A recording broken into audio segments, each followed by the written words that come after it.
Bonjour à tous, je me présente, je suis Franck Touret, enseignant de droit civil au sein de la prépa ISP.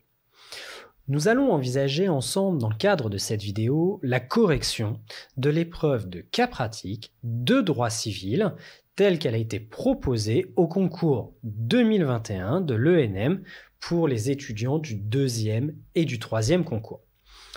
Nous allons envisager ce qu'il ne fallait pas faire dans le cadre de ce cas pratique, ce qu'il convenait de faire, puis je vous donnerai des éléments de correction à propos de ce cas pratique, puisque nous réservons la correction intégrale de ce cas pour nos étudiants dans le cadre du séminaire de rentrée. Commençons tout d'abord par ce qu'il ne fallait pas faire. 3 points. Il ne fallait pas tomber dans les pièges de l'énoncé. En effet, cet énoncé partait un petit peu dans tous les sens, avec de nombreux aspects juridiques. Autre difficulté, c'était de se laisser submerger par la longueur. En effet, le cas pratique était relativement long et présentait de nombreuses difficultés. Ça m'amène au 3e point, il ne fallait ici pas se perdre dans l'énoncé. Revenons sur ces 3 points qui sont intimement liés. L'énoncé partait un petit peu dans tous les sens. En effet, au début, on pouvait penser que l'énoncé nous amenait sur le terrain du régime matrimonial des époux. Il était question d'indivision. Ensuite, il est question de succession, aspect qui n'est pas au programme. Ensuite, il est question de vente. Il est également question de réparation. Enfin, il est question de cautionnement. À cela vient s'ajouter, pour la première partie du cas pratique, une procédure. Et on vous donnait la réponse d'ailleurs à la première question. Vous aviez un jugement du tribunal judiciaire de Bordeaux, ici, avec une procédure d'appel, et on vous donnait la solution du tribunal judiciaire, ce qui vous donnait une indication pour la première question. Ensuite, nous avions une deuxième partie, cette fois, sur la question d'un chai, avec des ventes, une première vente, dans les années... tout d'abord en 1980 par M. Corbière, puis une seconde vente avec des difficultés dans le cadre de cette vente à propos d'un chai, et on nous pose la question de l'action à intenter et ensuite des conditions de fond de cette action, puisque visiblement il pouvait y en avoir plusieurs. Le cas pratique était long, néanmoins il y avait un barème qui vous donnait une indication du degré de précision à atteindre et du temps pour pouvoir répondre à ces différentes questions. Qu'est-ce qu'il convenait de faire maintenant ? Premier point sur lequel nous avons beaucoup travaillé avec les étudiants cette année, c'est de procéder à une lecture juridique de l'énoncé, d'abord, et une lecture factuelle. Ce qui correspond en réalité au syllogisme, ce que je suis en train de vous dire. Une lecture pour les majeurs, déterminer les difficultés d'un point de vue du droit, et une lecture ensuite factuelle pour discuter les éléments de fait comme finalement pourrait le faire un juge dans le cadre d'un dossier. Deuxième point, c'est une résolution méthodique du cas pratique. Lorsque je dis une résolution méthodique, c'est de partir tout d'abord de la qualification juridique de la situation, comme le fait d'ailleurs un magistrat, article 12 du Code de procédure civile. Le juge doit donner ou restituer leur exacte qualification aux faits. Ensuite, et c'est en cela que la résolution doit être méthodique, c'est de développer des majeurs, mais surtout d'exploiter les faits pour développer les mineurs. C'est mon 3e point. Originalité des cas pratiques ENM, tous les éléments de fait à votre disposition doivent être exploités dans le cadre de la résolution du cas pratique. Et ici, c'était particulièrement manifeste. Le fait qu'on vous dise tout d'abord qu'il est propriétaire en indivision avec son épouse, ça avait une conséquence sur la clause et notamment sur l'accord de l'épouse. Tous les éléments, chaque phrase ici, devait être exploitée dans le cadre de la résolution du cas pratique. Enfin, dernier point, si ce n'est le plus important, il faut terminer le cas pratique. En effet, un magistrat qui ne termine pas un dossier, qui n'apporte pas une réponse, qui ne rend pas un jugement, commet un déni de justice. Et j'ai envie de dire que c'est presque également éliminatoire dans le cadre du concours de l'ENM. Enfin, remarque générale sur ce cas pratique, il était extrêmement difficile. Notamment pour les candidats au deuxième et troisième concours, c'était un cas pratique qui était très difficile car il nécessitait des connaissances pointues en matière de cautionnement. Néanmoins, ce cas pratique, pour nos étudiants de l'année dernière, a été extrêmement facile, au point même que certains étudiants m'ont contacté juste après l'épreuve pour me remercier, car on avait envisagé presque tous les éléments du cas pratique. Je me souviens encore avoir fait un cours et travaillé avec les étudiants sur une clause d'un contrat de cautionnement, sur la formule du code de la consommation, pour relever tous les éléments, notamment du formalisme, et toutes les difficultés que l'on pouvait avoir en matière de cautionnement. Donc ils étaient, d'un point de vue de la méthode, armés pour résoudre un tel cas pratique. Également, sur la question de l'appel, c'est une des difficultés les plus emblématiques actuellement en matière de procédure d'appel, avec la jurisprudence de la Cour de cassation, sur l'appel général. Enfin, la vente était également une question que nous avions pu traiter durant la préparation, et notamment la garantie des vices cachés. Passons maintenant aux éléments de correction de ce cas pratique, avec d'une part une question sur le cautionnement et d'autre part sur le chèque. Tout d'abord, sur la question du cautionnement. 13 points. Divisé de la manière suivante, 8 points pour la première question, 5 points pour la deuxième.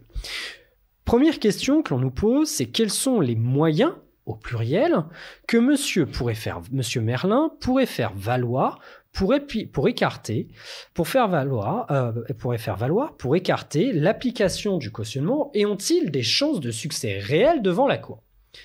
Plusieurs moyens, et il faut évaluer ici les chances de succès, même pour ceux finalement qui pourraient sembler les moins pertinents. 8 points. On attend ici des développements soutenus, des développements techniques, approfondis, mais surtout variés. Et il fallait lire ici l'intégralité du cas pratique. Quels sont les éléments?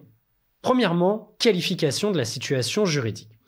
Ici, nous sommes face à une caution personne physique, un contrat conclu postérieurement à la loi Dutreil et un créancier professionnel.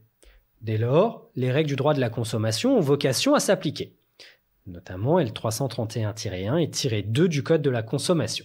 Qualification juridique. À partir de là, on pouvait envisager tout d'abord le devoir de mise en garde.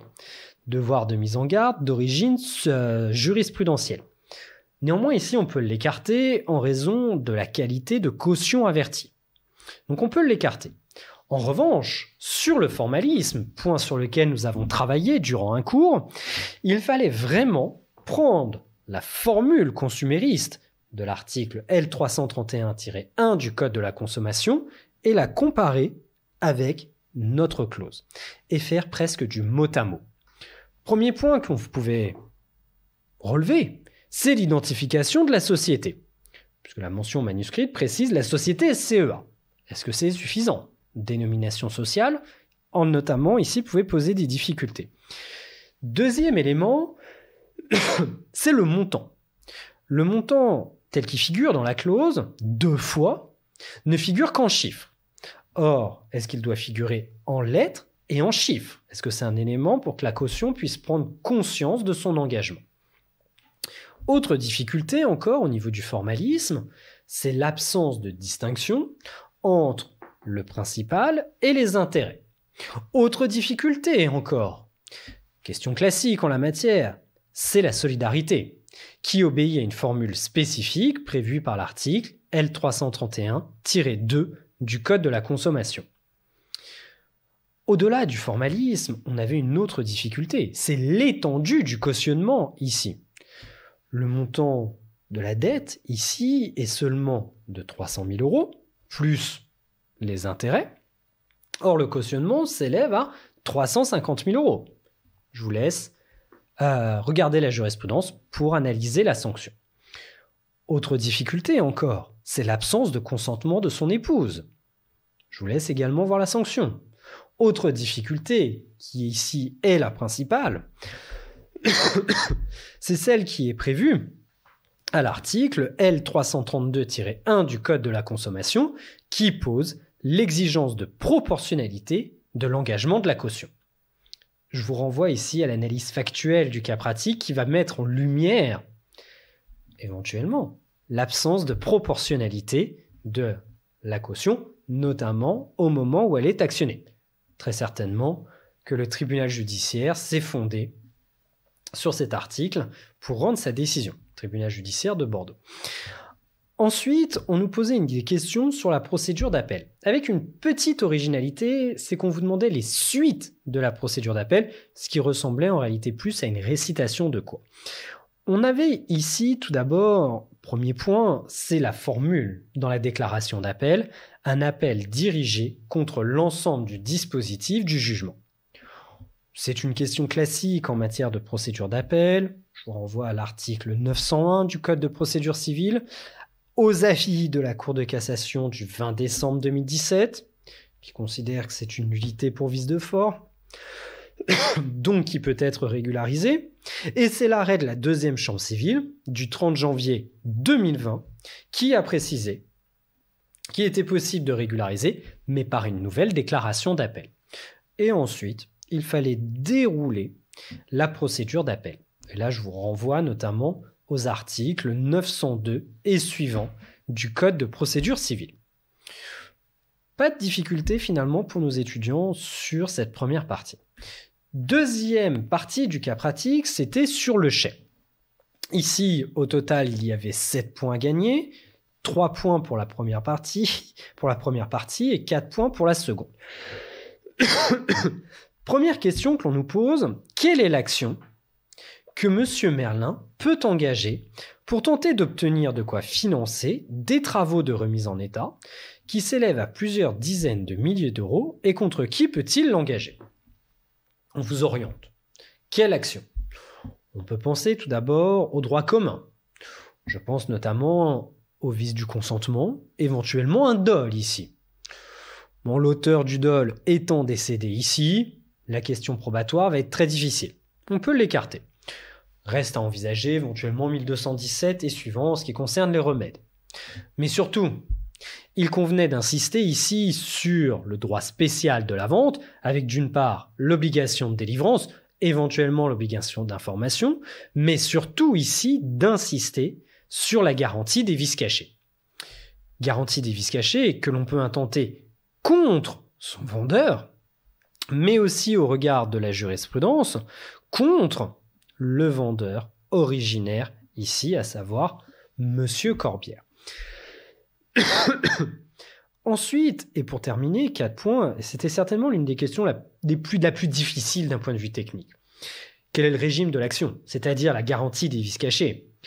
On le sait, le délai est de 2 ans à compter de la découverte du vice. Pas de difficulté contre le vendeur, même s'il est décédé, action intentée contre les héritiers. Plus difficile, c'est contre le vendeur originaire. Et ici, la Cour de cassation a affirmé que le délai était un délai de 2 ans également, à compter de la découverte du vice, mais que ce délai était aussi enfermé dans un autre délai, le délai de droit commun, 5 ans, à compter de la conclusion du contrat. Donc ici, et c'était l'une des difficultés, l'action était prescrite à l'encontre du vendeur originaire. En conclusion, incontestablement, il s'agissait d'un sujet difficile pour les 2e et 3e concours. À l'inverse, si je puis dire, du sujet qui avait été proposé en 2020, qui était relativement facile en matière de PACS, il ne présentait pas de difficultés. Cette année, il était beaucoup plus technique. Néanmoins, avec une bonne méthode, il était tout à fait possible de cibler les difficultés. C'est toute l'importance de la lecture juridique de l'énoncé et de la lecture factuelle de l'énoncé. Je vous remercie et vous souhaite bon courage pour votre préparation, votre éventuelle préparation au concours de cette année. Au revoir à tous.